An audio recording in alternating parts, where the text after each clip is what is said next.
Hello guys, welcome back to the channel knowledge by G. कैसे हैं आप सभी लोग। आप सभी का स्वागत है फिर से हमारे चैनल पर। जैसा कि आपको स्क्रीन पर भी दिख रहा है, ये टाइटल जब आपने इस वीडियो को स्टार्ट किया होगा तो ये एक अहम प्रश्न जो है एक केस के अंदर निर्धारित किया गया है। क्या प्रश्न है? यह प्रश्न है कि क्या गुजारा भत्ता ना देने पर पुलिस एफआईआर दर्ज कर सकती है। गुजारा भत्ता यानी कि मेंटेनेंस ना देने पर क्या पुलिस यहाँ पर एफआईआर दर्ज कर सकती है। यह प्रश्न जो था अभी रिसेंटली एक केस चल रहा था, उस याचिका के अंदर निर्धारित की गई है कि जो ये मेंटेनेंस की बात की गई है, ऐसे में अगर मेंटेनेंस नहीं दिया जाता है तो पुलिस जो है एफआईआर दर्ज कर सकती है।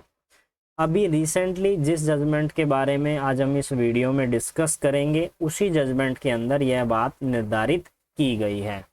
अब इस जजमेंट में कौन कौन से विशेष पॉइंट हैं उसको मैं आपको समझाऊंगा। मैंने हिंदी में थोड़ा सा डिटेल में आपके लिए बनाया है ताकि आप अच्छे से समझ सकें क्या प्रश्न था, क्या क्या मुद्दों पर बात की गई, उसके बाद मैं आपको समझाता भी चलूँगा। क्या था कि हाल ही में मद्रास हाई कोर्ट ने एक अहम अहम प्रश्न का उत्तर दिया कि क्या पुलिस गुजारा भत्ता यानी मेंटेनेंस ना देने पर एफआईआर दर्ज कर सकती है, जिसका जवाब मैं आपको ऑलरेडी दे चुका हूं। क्या क्या बातें और कही गई थी इस केस के अंदर कि न्यायमूर्ति के रामकृष्ण जिन्होंने यह फैसला दिया था कि भरण पोषण आदेश के निष्पादन की की प्रक्रियाओं को दंडात्मक कानून में बदलना सामाजिक न्याय का एक उपाय है और विशेष रूप से महिलाओं और बच्चों को सुरक्षा के लिए अधिनियमित किया गया है और अनुच्छेद 15(3) के संवैधानिक दायरे में आएगा। साथ ही अनुच्छेद 39 के तहत भी प्रबंधित है। यानी कि यह बात जो मेन बात जो थी वो मैंने यहाँ पर मेंशन कर दी है। इसके अलावा आगे हम थोड़ी सी डिटेल और समझेंगे इसके बारे में।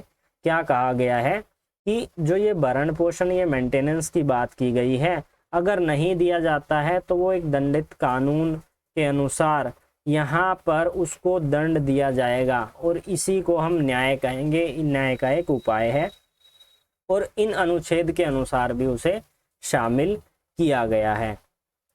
इसके अलावा और क्या क्या पॉइंट है उनको समझते हैं। बात करें हमारे अगले पॉइंट के बारे में, तो अगले पॉइंट में क्या कहा गया है इसको हम रीड करते हैं कि इस मामले में याचिकाकर्ता ने प्रतिवादी नंबर 2 से शादी की थी, जो कि वाइफ थी। शादी से उन्होंने उनके 2 बच्चे हुए थे, 2 बेटियां हुई थी। उन्हें वैवाहिक जीवन कुछ समय के बाद विवाद हो गए उसमें, यानी कि उनका जो था जो घर परिवार था वो सही तरीके से नहीं चल पाया, विवाद हो गया। इसके बाद प्रतिवादी ने रख रखाव यानी कि मेंटेनेंस और सुरक्षा का दावा करते हुए डीवी एक्ट यानी कि डोमेस्टिक वायलेंस अगेंस्ट वुमेन, उस एक्ट के अंदर धारा 18 और 19 के तहत याचिका दायर कर दी। इसी याचिका पर यह बात निर्धारित की गई।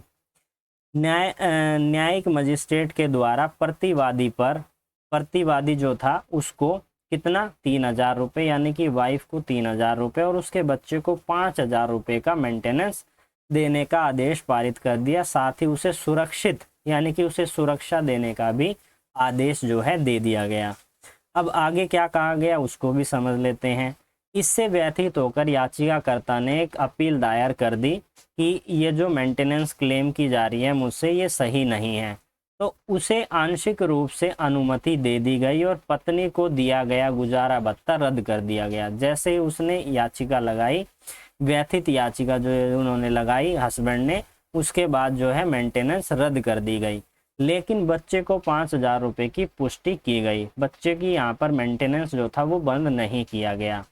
इसके बाद दूसरे प्रतिवादी ने फिर क्या किया, डीवी अधिनियम की धारा 31 का इस्तेमाल करते हुए के तहत एक शिकायत दर्ज करवाई, जिसमें यह कहा कि याचिकाकर्ता ने मानसिक मेंटेनेंस यानी कि रखरखाव राशि का भुगतान नहीं किया है और उसने उस शिकायत को पुलिस को भी दे दिया। प्रतिवादी पुलिस को भी पहले उसने प्रतिवादी पुलिस को भेज दिया और पहले प्रतिवादी पुलिस ने एफआईआर दर्ज की, यह बात कही गई। अब पीठ जो थी, मतलब जो न्यायालय थे, जो जज थे, उन्होंने क्या क्या चीज़ें यहाँ पर ध्यान रखी उसको हम समझते हैं। मेन पॉइंट तो यही था, इस क्वेश्चन को यहाँ पर भी रिपीट किया गया है कि क्या भरण पोषण राशि का भुगतान न करना सुरक्षा आदेश का उल्लंघन है। यह प्रश्न जो है न्यायालय के समक्ष उजागर हुआ, जिसके लिए कानून लागू करने वाले अपराधी कार्य को अधिनियम की धारा 31 के तहत आपराधिक मामला दर्ज करने का आधिकारिक क्षेत्र है या नहीं है, यह प्रश्न जो है निर्धारित किया गया। जब ये जजमेंट चल रही थी तो यहाँ पर कुछ केसेस को भी कंसीडर किया गया। ये 2 केसेस मैंने यहाँ पर मेंशन किए हैं, मैं इसको एक बार रीड कर देता हूँ। वैसे मेन पॉइंट थे वो मैं ऑलरेडी समझा चुका हूँ।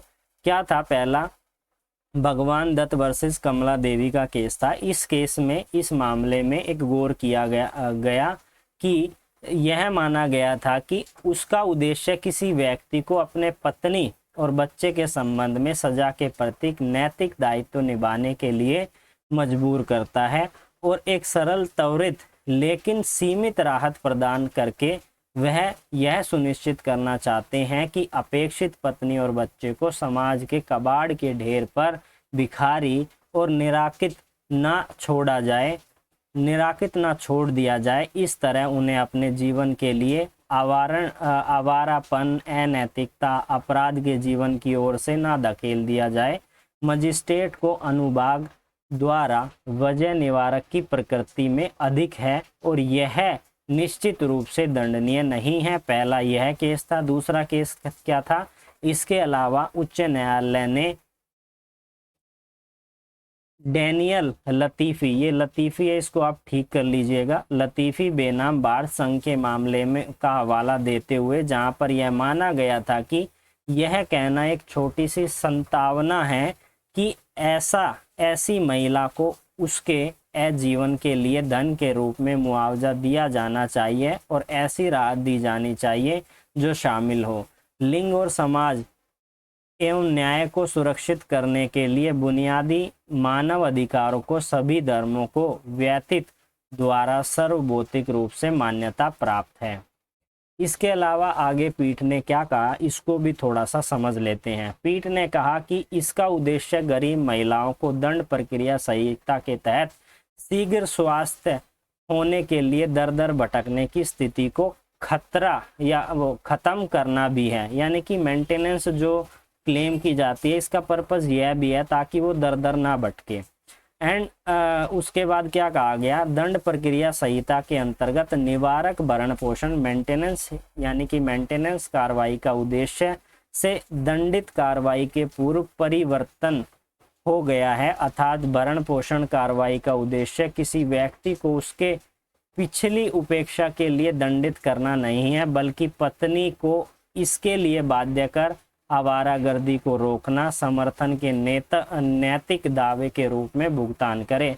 यानी कि ये जो कानून है इसका मेन मोटिव क्या है भरण पोषण का, कि जो हस्बैंड है वो अपनी रिस्पॉन्सिबिलिटी को उठाए। अगर उसने वाइफ से शादी करी है, उसको मेंटेनेंस देना है तो वो दे, वो उस चीज़ से पीछे ना हटे, नैतिक दावे के रूप में भुगतान करे, जिसे आपराधिक मामला दर्ज होने और पति की गिरफ्तारी, संभावित दोष सिद्धि से संभावित खतरे के साथ साथ कानूनी दायित्व में बदल दिया गया है।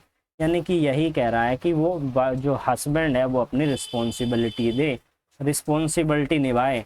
उसके बाद आगे क्या कहा, उच्च न्यायालय ने कहा कि डीवी अधिनियम की धारा 31 और धारा 18 के तहत पारित सुरक्षा आदेश का उल्लंघनकर्ता को विनियमित करने के लिए डीवी अधिनियम के एक मुख्य प्रावधान है और यह प्रश्न की क्या कानून लागू करने वाले अपराधी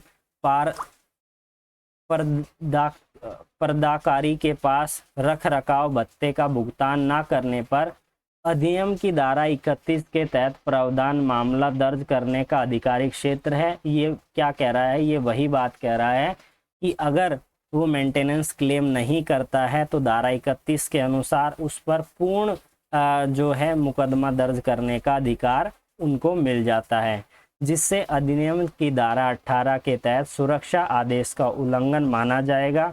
यानी कि अगर आप मेंटेनेंस नहीं दे रहे हो तो सेक्शन 18 डीवी एक्ट के अंदर आप उसका क्या कर रहे हो, वोलेशन कर रहे हो, उल्लंघन कर रहे हो का उत्तर सकारात्मक दिया गया है और कानून लागू करने वाले प्राधिकारियों के पास आदेश के प्रत्येक उल्लंघन के लिए मामला दर्ज करने और कानून के अनुसार बिना किसी भी कानूनी रोक को आगे बढ़ाने का अधिकार क्षेत्र है, क्योंकि आदेश का प्रत्येक उल्लंघन सतत अपराध है। यानी कि आप जो आदेश दिया गया है, कोर्ट का आदेश है, आप मेंटेनेंस दोगे, आप मेंटेनेंस नहीं दे रहे हो, ये क्या है, ये वोलेशन है, ये क्या है, उल्लंघन है, सतत अपराध आप यहाँ पर कर रहे हो। इसलिए यहाँ पर कोर्ट ने क्या कहा है, कोर्ट ने कहा है कि आप मेंटेनेंस देने के लिए हकदार हैं, मेंटेनेंस नहीं देते हैं तो आप पे एफआईआर की जाएगी। ये केस का नाम है, इसको मैं डिस्क्रिप्शन में भी आपको मेंशन कर दूंगा, 6 मार्च 2023 का बिल्कुल रीसेंट जो है ये केस है। तो गाइज आज हमने इस वीडियो में जो था अपना इम्पोर्टेंट केस डिस्कस किया। अगर कोई भी किसी भी प्रकार की समस्या आती है, कुछ चीज़ समझ नहीं आती है या मेरे को थोड़ा सा तरीका चेंज करना है, आप अपने सुझाव भी दे सकते हैं कि मैं किस तरीके से और अच्छी वीडियो बना पाऊँ। तो फिर मिलेंगे एक न्यू लेक्चर में, तब तक के लिए धन्यवाद।